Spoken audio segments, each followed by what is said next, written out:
இன்றைய வேளாண் ஆலோசனை நேரத்தில் கோயம்புத்தூர் தமிழ்நாடு வேளாண்மை பல்கலைக்கழகம் வழங்கும் வேளாண் மண்டலங்களுக்கான வேளாண் ஆலோசனை.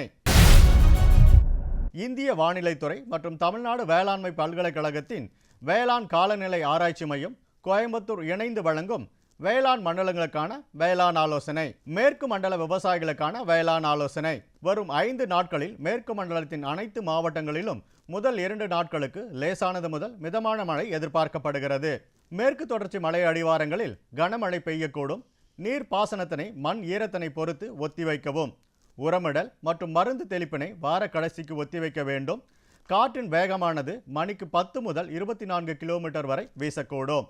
எதிர்பார்க்கப்படும் மழையினை பயன்படுத்தி நடவு செய்த கார் பருவ நெல்லுக்கு 2வது மேலுரமாக 1 ஏக்கருக்கு யூரியா 25 கிலோ மற்றும் பொட்டாஸ் 10 கிலோ இடவும்.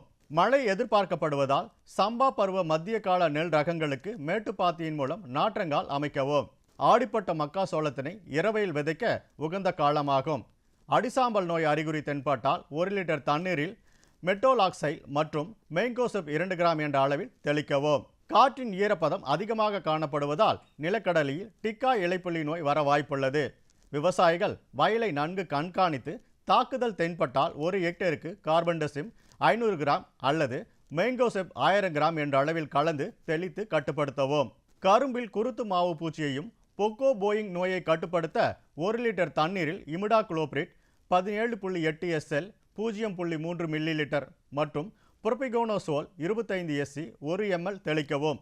மேலும் நன்கு வளர கரும்பு பூஸ்டரை 1 கிலோ, 1.5 கிலோ, 1.5 கிலோ மற்றும் 2 கிலோவை 40, 60 மற்றும் 75 நாட்கள் முறையே 1 ஏக்கருக்கு கைத்தெளிப்பானை கொண்டு தெளிக்கவும். காவிரி டெல்டா மண்டல விவசாயிகளுக்கான வேளாண் ஆலோசனை. வரும் நாட்களில் லேசானது முதல் மிதமான மழை எதிர்பார்க்கப்படுவதால் வயல்களில் முறையான வடிகால் வசதி ஏற்படுத்தவும். உழவர் பெருமக்கள் அனைவரும் தமிழ்நாடு வேளாண்மை பல்கலைக்கழகம் பரிந்துரைக்கப்பட்ட வேளாண் சார்ந்த செயலிகளை பதிவிறக்கம் செய்து பயன்படுத்துமாறு கேட்டுக்கொள்ளப்படுகிறது. உகந்த வானிலையை பயன்படுத்தி சம்பா நாற்றங்கால் தயார் செய்து விதைக்கவும். நிலவும் வானிலையை பயன்படுத்தி மழைக்கு முன்பாக சம்பால் நெல் பயிரிட வயல்களை உழவு செய்து தயார் செய்யவும். வாழை மரங்கள் காற்று மற்றும் மழையால் சாயாமல் இருக்க வாழை மரங்களுக்கு முட்டு கொடுத்து பாதுகாக்கவும். மாட்டு கொட்டகைகளில் மழை காலங்களில் கொசுக்கள் அதிகமாக இருப்பின் நொச்சி இலை புகை மூட்டம் போட வேண்டும். ஏனெனில் இது பால் சுகாதாரத்தை பாதிக்கக்கூடும். தெற்கு மண்டலம் 1க்கு உட்பட்ட மாவட்டங்களுக்கான வேளாண் ஆலோசனை. அடுத்த 2 நாட்களுக்கு லேசான மழை எதிர்பார்க்கப்படுகிறது. விவசாயிகள் 2 நாட்களுக்கு பிறகு பாசனம் செய்யுமாறு கேட்டுக்கொள்ளப்படுகிறார்கள். பருத்தியை அனைவரும் ஒரே நேரத்தில் விதைக்கவும். பூச்சியின் தாக்கத்திலிருந்து காக்க ஊடு பயிராகவும் அல்லது கலப்பு பயிராகவும் ஆமணக்கு, தட்டை பயிறு, மக்காசோளம் ஆகியவற்றை பயிரிடவும். நீர் தேங்குவதை தவிர்க்க வடிகால் வசதிகளை உருவாக்கவும். மானாவாரி நிலம் தயாரித்தல். பயிர் எச்சங்களான மக்காசோளம், சோளம் மற்றும் பயிர் வகை செடிகள் போன்றவற்றை ரோட்டோவேட்டர் மூலம் வெட்டி மண்ணில் சேர்த்து மண் வளத்தை அதிகரிக்கவும். கால்நடைகள் சணப்பு கால்நடை தீவனமாக பயன்படுத்தப்படலாம்.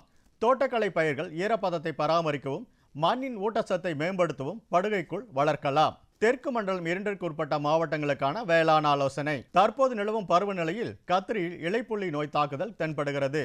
கத்திரி பயிரில் பருவமழை காலங்களில் வானம் மேகமூட்டத்துடன் இருக்கும் சமயங்களில் இலைப்புள்ளி நோய் அதிகமாக காணப்படும். இதனை கட்டுப்படுத்த 1 லிட்டர் தண்ணீருக்கு 2 கிராம் காப்பர் ஆக்சி குளோரைடு அல்லது 2.5 கிராம் ஜினப் என்ற அளவில் ஏதேனும் ஒன்றை கலந்து தெளிக்க வேண்டும். மானாவாரியில் நடவு செய்யப்படும் தக்காளி பயிரில் மண் மூலமாக பரவும் நோய்களின் தாக்குதலுக்கு வாய்ப்புள்ளது.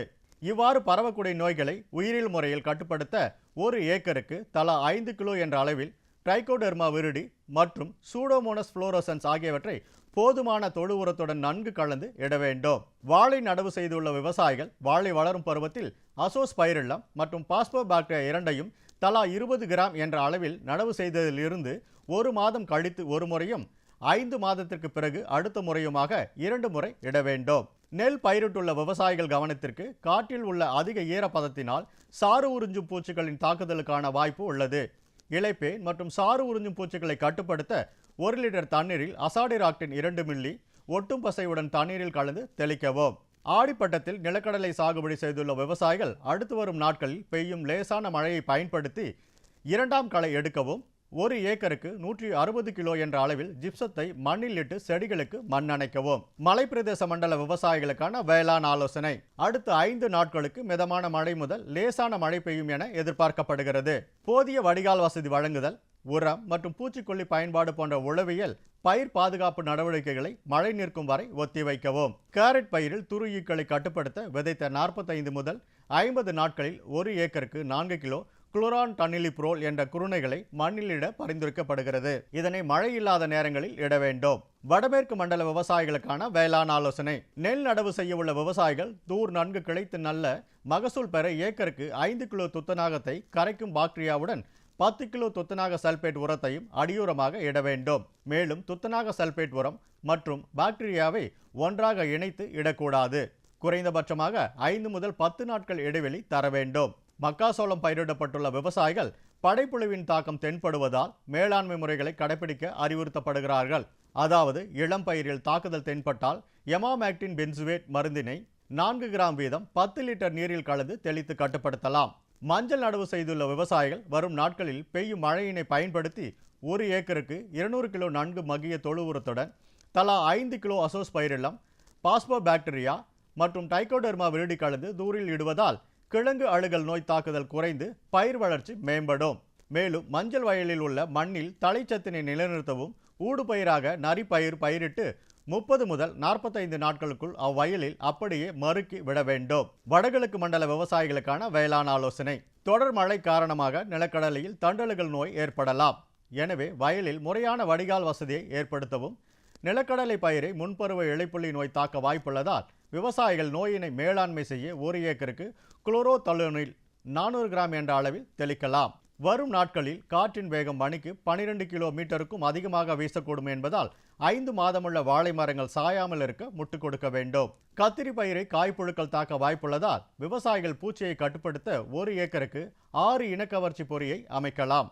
எதிர்பார்க்கப்படும் மழையை பயன்படுத்தி நெல் நடவு பணியை மேற்கொள்ளலாம். நாற்றங்கால் வயலில் முறையான வடிகால் வசதியை ஏற்படுத்தவும். கொட்டைகளை சுத்தமாக பராமரிக்க வடிகால் வசதி செய்து தர வேண்டும்.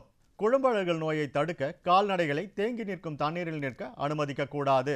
அடுத்து வரும் நாட்களில் மழை பெய்ய வாய்ப்புள்ளதால் கால்நடைகளை மலை சாரலில் நடையாமல் இருக்கும்படி பார்த்து கொள்ள வேண்டும். மழை காலங்களில் வரும் தொற்று நோய்களை தடுப்பதற்கு சினையுற்ற ஆடுகளுக்கு எதிர்ப்பாற்றலை ஊக்குவிக்கும் வைட்டமின் மற்றும் தாது உப்புக்களை தீவனத்துடன் கலந்து கொடுக்க வேண்டும். புதிதாக பிறந்த இளம் கன்றுகளை மழையில் நனையாமல் பார்த்து கொள்ள வேண்டும். குஞ்சுகளுக்கு முதல் 2 வாரங்களில் வெப்பமூட்டிகளை பயன்படுத்தி சுற்றுச்சூழலை கதகதப்பாக வைத்துக் கொள்ள வேண்டும். அதிக மழை பெறும் மண்டல விவசாயிகளுக்கான வேளாண் ஆலோசனை. வரும் நாட்களில் லேசான மழை பெய்ய வாய்ப்புள்ளதால் தென்னை, ஜாதிக்காய், மிளகு மற்றும் லவங்கப்பட்டை ஆகிய மரங்களை சுற்றி வட்ட பாத்திகள் அமைத்து மழை நீரை சேமிக்கவும். கிராம்பு மற்றும் லவங்கப்பட்டை பயிர் செய்துள்ள நிலத்தில் ஈரப்பதம் வீணாகாமல் தடுக்க பண்ணை கழிவுகளை கொண்டு நிலப்போர்வை செய்வது நல்லது. நெல்லில் இலை உறை அழுகல் நோய் தென்படுவதால் 1 லிட்டர் தண்ணீரில் கார்பன் டசிம் 1 கிராம் என்ற அளவில் கலந்து தெளித்து கட்டுப்படுத்தலாம்.